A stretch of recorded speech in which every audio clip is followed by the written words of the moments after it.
We ain't gonna break down too many plays today, but look at this one right here. This is a true freshman, Brandon Slaughter right here. Stays disciplined in his zone, see the ball behind him, and separate the man from the football. Just look at this big hit right here. True freshman. Look at the awareness. Pah! Now, right now, Derek Tremblay, look at this. Great throw with anticipation. I mean, this is what a first-round quarterback is going to do. Fit it into that window right there. Right here, Demetrius Burley, man. This dude's a beast. Extremely athletic middle linebacker, but he just separated him from the football like it was nothing. One more time. Bah! Smacked him. Reggie Kent right here. One of the most athletic tight ends in the country. Just look at this right here. Get off me, bruh. Look at this. And he left because it was covering him, and he left him like it was nothing. Just look at this one more time. Hey, bruh. Reggie Kent. Get off me. All right, it's your boy Reezy here with the Reason Sports Network, and I'm here to break down the games that happened in Week 7 of this college football season. And we really only going to talk about the important games, for real.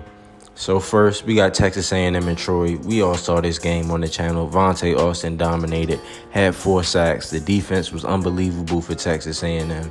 And Troy, yeah, they had to go home with that L, 27-3. Next, we got Tennessee, South Carolina, man. Tennessee, they looking real good right now. Got that win over Texas A&M early in the season. Tennessee is very impressive. Smacked around a terrible South Carolina team that's currently 1-6 and is fighting, scratching hard for bowl eligibility right now. Next, BYU 24, Army 17. We all knew it. We all knew Army was a fraud. I said it last week. Should not be ranked number 5. Should not be ranked in the top 10. It was kind of ridiculous. But anyway, just because they was undefeated. But yeah, BYU 24, Army 17. Next, Virginia 28, Wake Forest 24. Virginia, man. I still don't think that they're a legit threat to be a playoff team or a legit threat to even win the ACC. Hell, I don't know. They might win the ACC. You never know. But anyways, I don't see them as no real threat or no real dominant team. They won 28-24. Let's see how the rest of the season shake out. Texas 35, Texas Tech 16. Texas handled what they were supposed to do. Had full control of the game, and that's why the score is 35-16. Next, Michigan State, Indiana. Michigan State 28-10. Indiana's not very good. Michigan State, they're all right. They don't have their best player right now, but Aaron George, the running back, but hey, 28-10 is, you can't really complain about that. Nebraska 45, Michigan 13. One of the most unexpected games of the weekend. 45-13. You serious, Michigan? You gonna get spanked like that? Hey, is Nebraska back? I don't know, but we'll find out later on in the season. Oregon did what they were supposed to do, smacked around a terrible Colorado team, 45-14. Ole Miss 34, LSU 24. Hey, nobody expected this. LSU was ranked number 19 last week. Ole Miss is 500. Man, nobody expected them to have full control over the game like that. California 41, Oregon State 24. Cal, very good team so far. Undefeated in Pac-12 play, 6-1, 41-24. Let's see how the rest of this season gonna shake out. West Virginia and TCU, man. TCU, man, nobody expected this to happen. West Virginia, and you know this is one of these games. Whenever these two teams play, TCU typically always struggles against West Virginia. But hey, no one expected it because Derek Tremblay, all the talent that they have, and they were just supposed to overpower West Virginia, but nah. West Virginia came out with the upset, 35-21. They was 2-2. Hey, now they 3-2. Let's see if these dudes can make it to the Big 12 title game. Oklahoma and Kansas. Oklahoma 34, Kansas 27. We're not surprised. Oklahoma, they did what they supposed to do. They undefeated, 6-0. I still don't think that they're the best team in the country, but hey, we'll see how it goes. One game, all of us are pretty much excited for potential and this is going to be these two teams last year's Oklahoma and Texas in the Big 12. really excited about the potential matchup between these two teams in the Big 12 title game. Notre Dame, USC. These guys typically play on rivalry week, but nobody was expecting this. USC to lose to Notre Dame like that, 14-7, man, that's crazy. They only got one touchdown out this game. Man, that's just hard to believe. Georgia and Vandy. We expected this. Even though Georgia, they not as dominant as we're accustomed to seeing these dudes. Hey, 42-12, hey, blew them out the water. Rutgers and Iowa, back and forth game, overtime game. Rutgers came out on top over a ranked Iowa team, 37-31. Very impressive by the Scarlet Knights. Georgia Tech, North Carolina. Hey, what did I say about Georgia Tech earlier this year? Just watch out for them. They didn't have a good record, this, that, and the third. I'm like, bro, they played against some good comp, bro. Hey, 38-13. They ranked number 17 right now. They 4-3. Hey, let's just watch. And see what Georgia Tech gonna do. Florida State, NC State. This was expected. NC State, not a very good team. Florida State, a decent team. Blew these dudes out the water, 41-17. South Alabama, Louisiana. Louisiana, man. They a top 10 team. Are they really a top 10 team? I ain't buying it. I ain't really buying it. They got some good players here and there. But nah, a legit top 10 team. You win 24-17 against a 1-4 Sun Belt Conference South Alabama team. Nah, I ain't buying that. Auburn 29, Mizzou 6. Hey, Auburn handled their business. They ranked number 2 in the country right now. I cannot wait until that Iron Bowl later on in the season. That's going to be a good game. I don't care the Auburn's like that. Alabama's not that good this year. You saw them was in a dogfight with Texas A&M. So, hey, we going to see what's going to happen later on in the year. But, yeah, Auburn handled what they were supposed to do, 29-6. Now, let's break down the initial college football playoff rankings. They just came out, so we're going to start from 25 and go all the way up to 1. At 25, we got Cal, 6-1. Iowa, 4-2. They at 24, even though they lost to Rutgers. Nebraska, 23. They 5-1. They 22 ranked in the AP poll. But yeah, 23 is Nebraska, 5-1. Georgia's 22. They 5-2. West Virginia, 21. They 3-2. Stanford, they ranked number 20. They 4-2. Georgia Tech, ranked number 19. 4-3. Notre Dame, ranked number 18, 5-2. Florida State, ranked number 17, 4-2. Army, ranked number 16, 5-1. Army, bruh, they got a good rushing attack, bruh. They ain't no top 16 team, top 20, bruh. They 23, 24, 25 at best. USC, ranked number 15, okay, 6-2. Ole Miss, ranked number 14, 4-3. Clemson, ranked number 13, 5-1. Fresno State, ranked number 12, they undefeated at 6-0. Louisiana, they ranked number 11 at 4-1. TCU, ranked number 10, they 5-1. Texas A&M, they ranked number 9, they 9-1. Oh, 6-1, I'm tripping. Michigan State, ranked number 8, they 5-2. Oregon, ranked number 7, they 5-1. Baylor, ranked number 6, they 4-1. Okay, Baylor, okay. Texas, they ranked number 5, they 5-1. Okay. Texas number 5, okay. Tennessee, ranked number 4, 6-1. Okay. They in playoff position right now. Okay. I see you, Tennessee. Virginia, ranked number 3. Oh, okay. Wasn't really expecting that.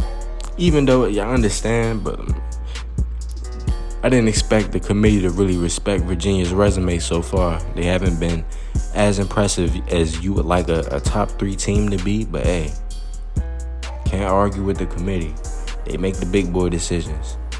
Ranked number 2, Auburn. Okay, this is pretty much what we expected, and we all know who's going to be number 1.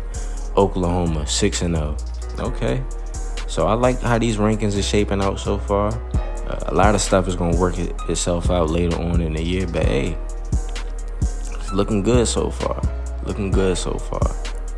Now, let's break down some of the statistical leaders so far in this college football season. And these are the passing leaders right now. This is all sorted out by passing yards thrown for. Leading the country in passing yards is Reema Rogers, 18 touchdowns, 5 picks. Aaron McCullough out of Cal, a big reason why Cal's ranked right now. 1,800 yards, 18 touchdowns, 6 picks. Brian Levine, man, 18 touchdowns, 1,800 yards. I don't know why I said that. 1,800 yards, 16 touchdowns, 2 picks. Michael White out of Navy. Okay, you got a service academy guy actually throwing the ball. College football has changed so much. You got a service academy dude in the top 5 in passing yards. But hey, he not bad. 16 touchdowns, 5 picks, 1,700 passing yards. Mike Smith out of FAU, 1,600 yards, 14 touchdowns, 4 picks. Dion Williams, 1,600 yards, 17 touchdowns, 3 picks. Very nice numbers. Kevin Reese out of Boston College, 1,600 yards, 12 touchdowns, 2 picks. Rob Woods, Coastal Carolina, 1,600 yards, 15 touchdowns, 7 picks. Lance Payne, UTEP, 8 touchdowns, 7 picks, but he got a lot of yards. Marcus Jackson out of Georgia, 19 touchdowns, 6 picks, 1,600 yards. And you see a lot of these other dudes like John Riley. You see Bo Newell. You see some very talented quarterbacks that's going to be playing at the next level.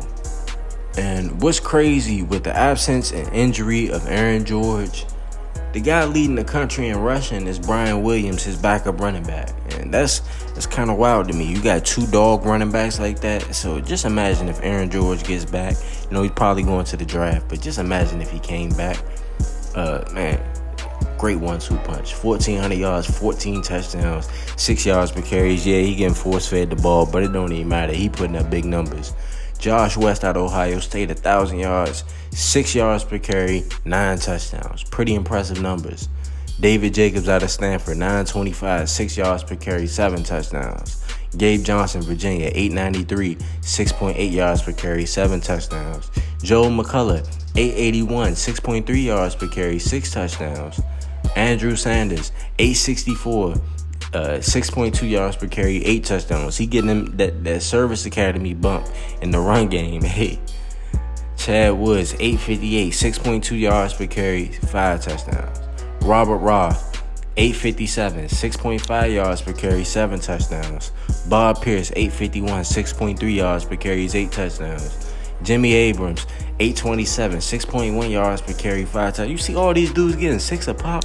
These running backs is eating, bro. All these running backs eating. All these dudes getting 6 a pop. This is one of my favorite players, Matt Covington. This dude's a beast. But yeah, a lot of these dudes getting 6 a pop. A lot of good running backs in college football right now. And the guy leading the country in receiving right now, Tommy Tatum. Basically 900 yards, 16 yards per catch, 7 touchdowns. Mike Powell from Rice, 879, 15 yards per catch, 7 touchdowns. Edward Rivero, and this is all sorted by receiving yards. Edward Rivero, 760, 14 yards per catch, 7 touchdowns. Mike Stewart, 686, 12 yards per catch, 6 touchdowns. That means he's getting a lot of targets. Reggie Kent, the tight end out of Oklahoma, straight up dog. 14.6 yards per catch, 7 touchdowns as a tight end. Brett Nugent, the speedster, 641, 17.8 yards per catch, 6 touchdowns. Brent Roberts, one of my favorite tight ends in the country, 641, 14.9 yards per catch, 4 touchdowns. Will Smith out of Colorado State, 639, 15.2 yards per catch, 3 touchdowns. These dudes is all putting up numbers. Trent Johnson out of UTEP, 629, 14.6 yards per catch, but he only got 1 touchdown, though. But, hey, he getting them yards, though. He making it count when he get the ball. Tony Cooley, 622 yards, 15.5 yards per catch, 5 touchdowns. You see other dudes like Brian Larson. Let's see if we can find some notable dudes. We go down the line. A lot of dogs. Just a lot of dogs catching passes. Andy Brewer. And I think the quarterback situation is going to hamper him. I still think he's going to go top 10 in the draft. But, hey, Andy Brewer's a dog. Let's be real. He's a dog. You see some other dudes. Hey, these dudes working. College football, these guys is putting up these offensive numbers. And now let's count the sack leaders. Hey, this is not surprising, but if you haven't been tuning in this year, you haven't been tuning in to college football so far. Vontae Austin, defensive tackle, my opinion, best player in college football. 15 sacks, bro, that's crazy. Jake Evans, 7.5. Corey Reed, 7.5. Brandon Walker, 7.5. Chad DeLuca, 6.5. John Miller, 6.5. Andy Ingram, 6.5. Preston Franklin, 6 sacks.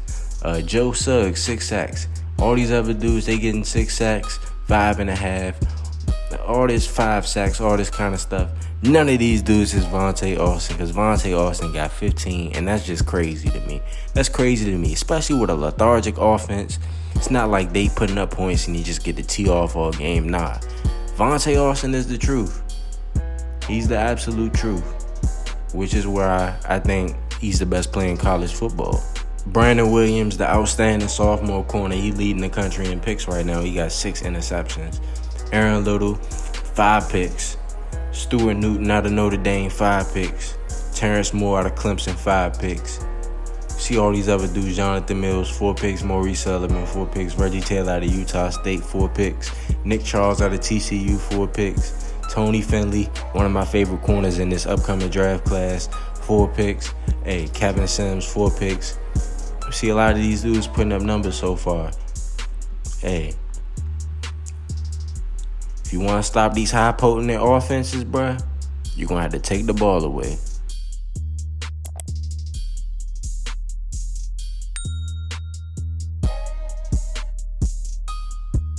If you want to be included as a character in the Reason Sports Network universe, then this is the video for you. In the Reason Sports Network, we make content for high school football, college football, and the NFL. You can be a character in our series and see yourself evolve from high school to college to the pros. If you want to be a part of this, then fill out the form that's in the description.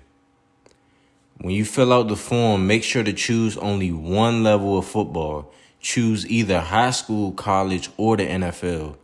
If you choose multiple levels of football, then I will select the smaller level. For instance, if you choose a high school and a college team, then you will start your career in high school. If you choose a college and an NFL team, then you'll start your career in college. If you start your career in the NFL, then you'll start off as an undrafted free agent. Anyways, thank you for tuning in. Thank you for filling out the form and wanting to be part of the Reason Sports Network, and enjoy the content.